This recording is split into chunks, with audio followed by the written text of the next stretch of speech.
Hey everybody, this is Nick Palmisano with Are You Listening?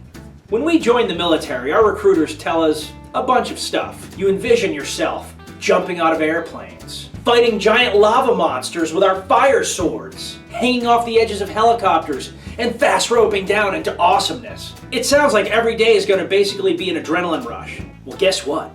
They lie! Today we're going to talk about the 5 biggest letdowns about joining the military. Airborne operations. Possibly the thing that the recruitment videos and movies make look cooler than anything else is not that cool. In the movies, in the recruitment videos, it's a bunch of cool dudes hanging around, talking about chicks, dipping, helmets are on the ground, CCR's playing in the background, and then all of a sudden some pilot's like, hey, excuse me fellas, but we're 2 minutes out. And then everybody's like, oh, okay, now it's serious. Like, lights come on, helmets get strapped on, then they fly out the back and float quietly down, landing softly and nicely, and they're just ready to go. What a great time this is. This is awesome. I can't wait to do that. Here's what most airborne operations are really like. 14 hours before you jump, you put all your shit on, then you sit around on a hard wooden bench and you're like, fuck, I need to pee. I need to pee. Hey, Sergeant, can I go piss?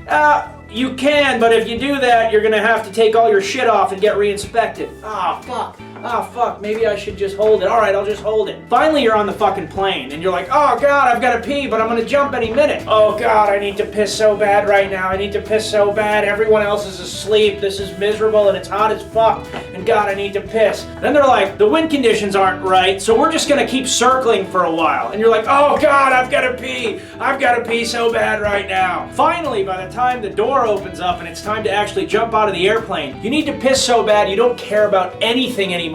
You don't care that you're about to jump out of an airplane.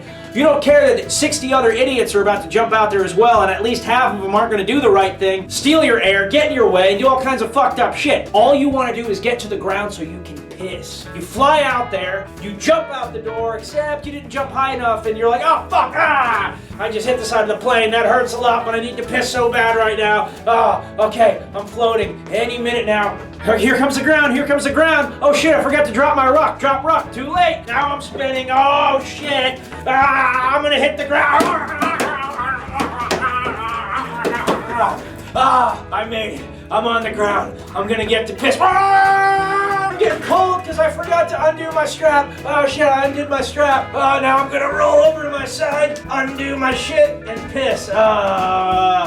It was all worth it. Grenade throwing. I grew up in the 80s. I watched a lot of Arnold Schwarzenegger, and every time that man threw a grenade, buildings exploded. Vehicles got thrown across the world. So there I am, basic training, holding this grenade, thinking, if I do anything wrong, I'm going to kill everyone around me. Wondering why they would give me this much responsibility, expecting the world to end at any point. I follow the instructions. I get in the proper form, pointing towards my target. Grenade at the ready. I release, ducking down behind the wall, hoping that none of the shrapnel explodes or the fire comes over the top and kills me. I wait. 1,000, 2,000, 3,000. I get to like 7,000, and then, what was that? It must have been a fucking dud. No, do you know why? Because grenades aren't that fucking cool. Hand signals. Dude, all I wanted to do was learn these badass hand signals that I saw in the movies. I mean, like a bunch of guys quietly moving through the night, and they're just like,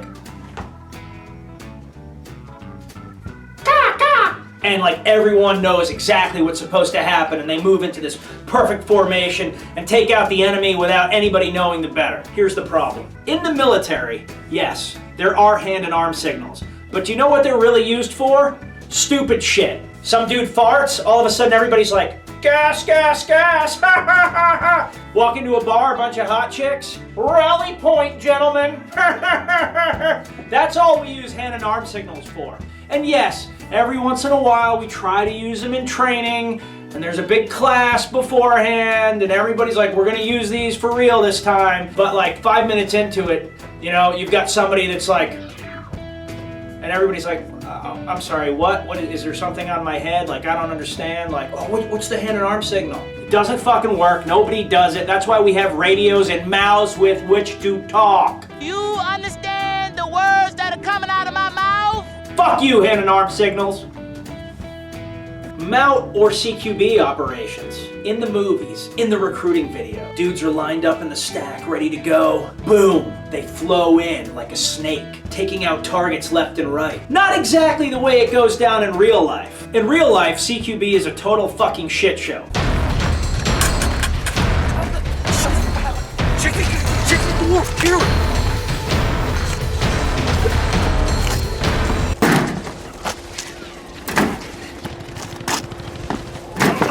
Open the door! Shut up! Open the door!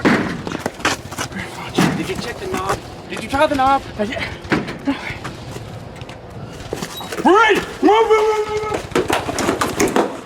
Hand-to-hand combat, or as I like to call it, martial fisticuffs. The movies would have you believe that every single person that's in the military is a weapon unto himself. These puppies right here have to be registered as lethal weapons. There are plenty of guys that take MACP and McMaps very seriously. They were training before the military, they train every day in the military, they'll train their whole lives. Those guys are legitimately badasses. But most people don't really put that kind of commitment into this. They're actually more dangerous because they know just enough to be a danger unto themselves. I'm sorry, man. I didn't mean to bump into you. What the fuck you just say about my dick, bro? I didn't say anything about your penis. I am sure you have a great I do penis. not have a tiny dick! Don't make my boys hold me back. Todd, hold me back! Fuck you, Chet! Oh, God! Basic warrior stance. Sure. I guess we could do that. Okay, you're gonna come. Get the fuck out. No, you're gonna come and grab me and then you're gonna I'm armbar. Just trust me. Oh, No! why would you? Not okay. Stop. No. Why would you do Stop. No. that? Go back.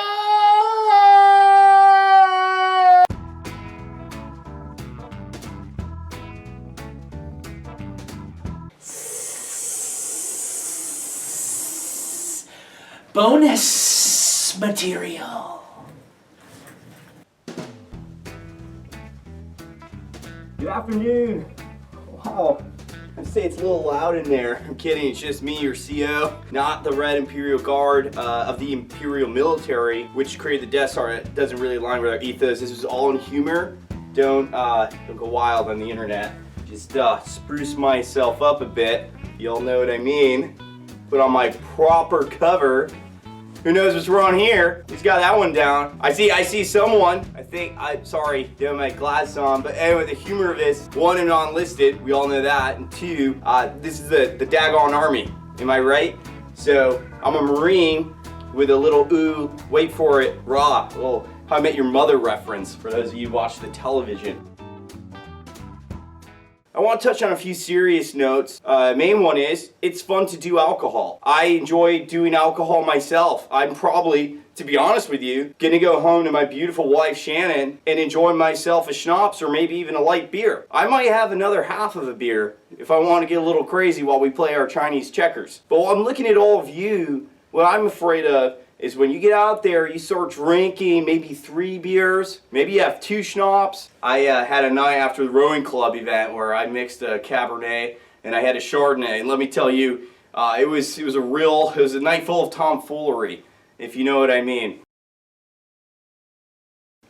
But back on track, when you meet this bar lady who you think you're in love with, and you take her home and you do the proper steps of foreplay, which are important. 1 minute. First, sorry, you get that? Who the fuck has their phone on them? Roger that, sir. I'll find out. All right, just want them, nothing crazy, just demote them. Now, on a quick side note, I have a little bit of a joke to tell. All right, just for all you wild ones out there. Why does 6 avoid the set? It's because one of the numbers ate the other one. I can't remember the punchline. I know someone here will tell you later. It's a lot of fun. It's a good time.